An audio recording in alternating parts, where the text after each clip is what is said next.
नमस्कार दोस्तों, मैं आपके सेहत का दोस्त डॉक्टर अरविंद श्रीवास्तव, होम्योपैथिक विशेषज्ञ मऊ से।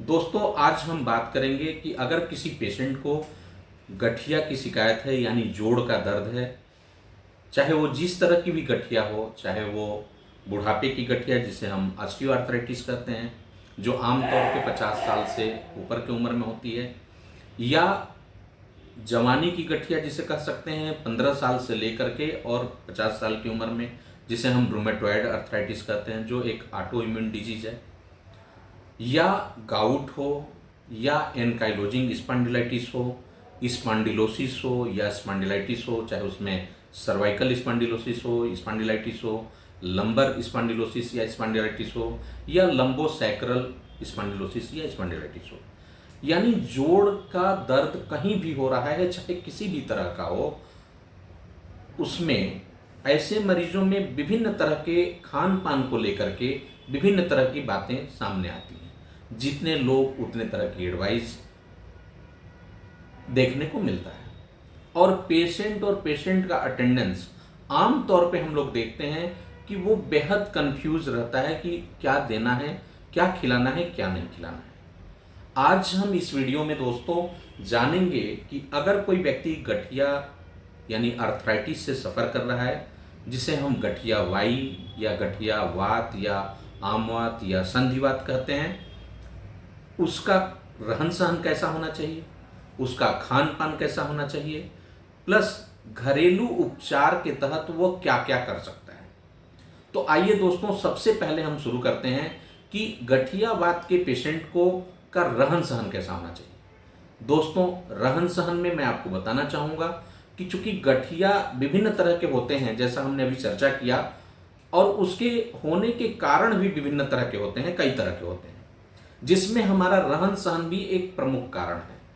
अगर हम नियमित हमारा दिनचर्या नहीं है, हम बहुत ही सक्रिय जीवन व्यतीत नहीं करते, आराम तलब जीवन व्यतीत करते हैं, अगर हम मोटापे के शिकार हैं, हम ठीक से प्रॉपर तरीके से बैठते नहीं, प्रॉपर तरीके से सही से चलते फिरते नहीं, या अपने कार्यों को कैसे संपादित करना चाहिए इस पे अगर हम गौर नहीं करते, तो निश्चित रूप से हमें गठिया से सफ़र करना पड़ सकता है, या हमारे जॉइंट डैमेज हो सकते हैं और हमें दिक्कत हो सकती है। दोस्तों, मैं बताना चाहूँगा कि आपको बैठने के तौर तरीके में यह है कि आपको एक तो जिस भी चेयर पे बैठें, पूरी तरह से आप उस चेयर पे आपको बैठना चाहिए, ताकि आपका पूरा वजन उस चेयर पे रहे, और पैर भी नीचे सपोर्ट देकर के, मतलब कुछ ना कुछ पैर जिस पे रख सकें आप, जैसे तिरछा कोई चीज़ रखता है या सपोर्ट लगा रहता है टेबल में, उस पे आपको पैर रखना चाहिए, जिससे कि भरपूर सपोर्ट के साथ आप बैठ सकें, और कोशिश करें पीछे का पोर्शन भी, कमर के पास भी सपोर्ट हो। एक तो ये है। दूसरा, आप देखते होंगे हमारे जो छात्र छात्राएं हैं, वो अक्सर, बहुत सारे छात्र छात्राएं या जितने भी प्रिपरेशन वाले लोग हैं, टेबल कुर्सी का इस्तेमाल न करके, विशेष रूप से बेटियां टेबल कुर्सी का इस्तेमाल न करके, वो अब पता चला कि बेड पर ऐसे करके पढ़ रही हैं, लेट के पढ़ रही हैं।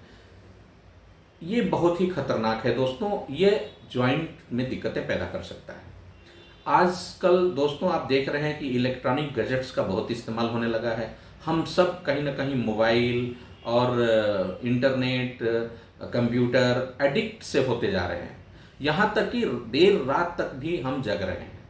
ऐसे में यह भी एक बहुत बड़ा कारण हो सकता है, और बहुत बार वर्क फ्रॉम होम की जो 2-3 सालों से स्थितियाँ हैं, उसमें भी बहुत सारे लोग इसका इस्तेमाल इस तरीके से कर रहे हैं। हमें इसमें भी ध्यान देना चाहिए कि एक हम लिमिटेड यूज करें, और साथ में प्रॉपर तरीके से बैठ कर के, या जो भी तरीका है वो ऐसा ना हो कि हम टेढ़े मेढ़े हों और हमें हमारे जॉइंट्स को नुकसान पहुंच जाए, या हमारे जॉइंट्स रिलेटेड जितनी भी मसल्स हैं वो खराब हो जाए।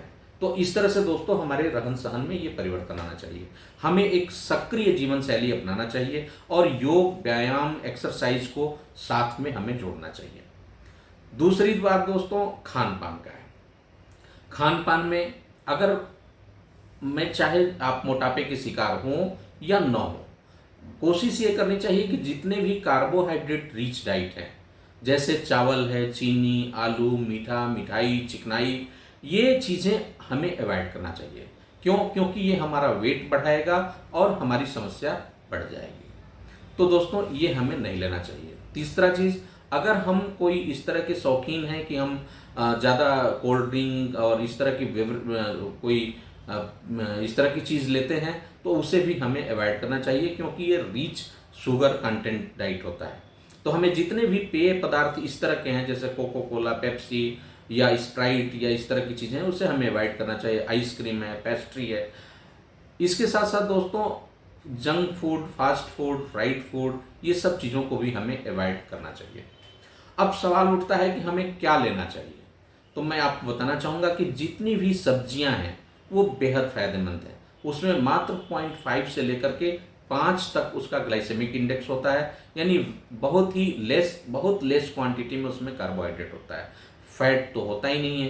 तो आप उसको पर्याप्त मात्रा में ले सकते हैं, बहुत ही फायदेमंद। दूसरा, जितने भी फ्रूट्स हैं दोस्तों, उसको आप खुल करके, दिल खोल करके खा सकते हैं, क्योंकि उसमें रंग बिरंगे फ्रूट्स लेने चाहिए।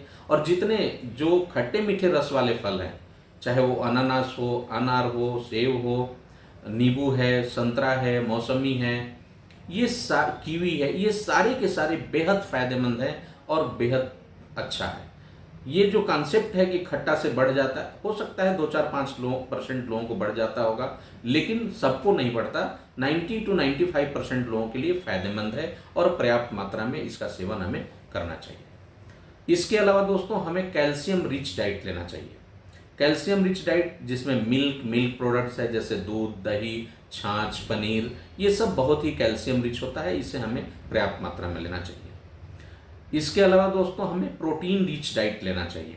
प्रोटीन रिच डाइट में जितने भी लेग्यूमिनस हैं, जो जिनसे दाल बन सकती है, चाहे वो अरहर हो, मूंग हो, चना हो, जो कुछ भी जिससे दाल बन सकती है, वो बहुत ही फायदेमंद है। सोयाबीन है, बहुत ही फायदेमंद है, इसकी पर्याप्त मात्रा में हमें सेवन करना चाहिए। कैल्शियम, राजमा है, ये रिच डाइट होता है, प्रोटीन रिच डाइट होता है। इसके साथ साथ दोस्तों अगर आप नॉनवेज के शौकीन हैं तो आपको मछली पर्याप्त मात्रा में आप ले सकते हैं। एग्स का भी सेवन कर सकते हैं। मछलियों में कुछ विशेष मछलियां होती हैं, जैसे आप सैल्मन है, इसका आप सेवन ज़्यादा कर सकते हैं। या जितने भी फैटी फिश होती हैं उनका सेवन आप ज़्यादा मात्रा में कर सकते हैं। ऑयस्टर हम लोगों की तरफ इस्तेमाल नहीं होता, लेकिन ऑयस्टर जहाँ लोग खाते हैं उसका इस्तेमाल ज़्यादा तौर पे कर सकते हैं। तो इस तरह से आप नॉनवेज में भी फिशेज को आप वरीयता देंगे तो आपको पर्याप्त मात्रा में विटामिन B12 और इसके साथ साथ ओमेगा 3 फैटी एसिड्स, तमाम तरह के अमीनो एसिड्स आपको मिलेंगे और वो आपके लिए काफ़ी फायदेमंद हो सकता है।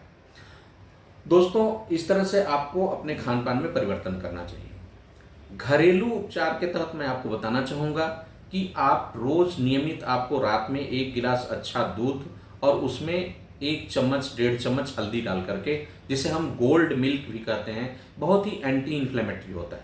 शरीर में जहाँ भी सूजन है, टूट फूट है, दर्द है, उसको ये कम करता है। तो इसका ज़्यादा इस्तेमाल करना चाहिए। इसके साथ साथ दोस्तों अदरक भी बहुत फायदेमंद है। लहसुन भी आप ले सकते हैं, कच्चा लहसुन भी आप 2-3 जवा ले सकते हैं, बेहद फायदेमंद है। कोलेस्ट्रॉल को भी कम करता है, जॉइंट पेन को भी ठीक करता है और एंटी इन्फ्लेमेटरी होता है दोस्तों। तो इसका सेवन आप कर सकते हैं। इसके अलावा घर में दालचीनी है, आप उसकी मात्रा ज़्यादा ले सकते हैं। काली मिर्च है, तुलसी है, इसका आप सेवन बढ़ा सकते हैं दोस्तों। इसके साथ साथ दोस्तों फ्लैक्ससीड होता है, आप जानते हैं, तीसी जिसे हम बोलते हैं, गांव में आमतौर पर मिल जाता है, बहुत महंगा भी नहीं होता है। तीसी का पाउडर या तीसी किसी रूप में भी, जिसे हम फ्लैक्ससीड कहते हैं, उसका आप इस्तेमाल कर सकते हैं। यह जहां एक तरफ डिसलिपिडीमिया को ठीक करता है, यानी हाई कोलेस्ट्रॉल को कंट्रोल करता है, वहीं दूसरी तरफ ओमेगा 3 फैटी एसिड्स, तमाम तरह के अमीनो एसिड्स और इवन तमाम तरह के अमीनो एसिड्स और बहुत सारे मिनरल्स, सेलेनियम,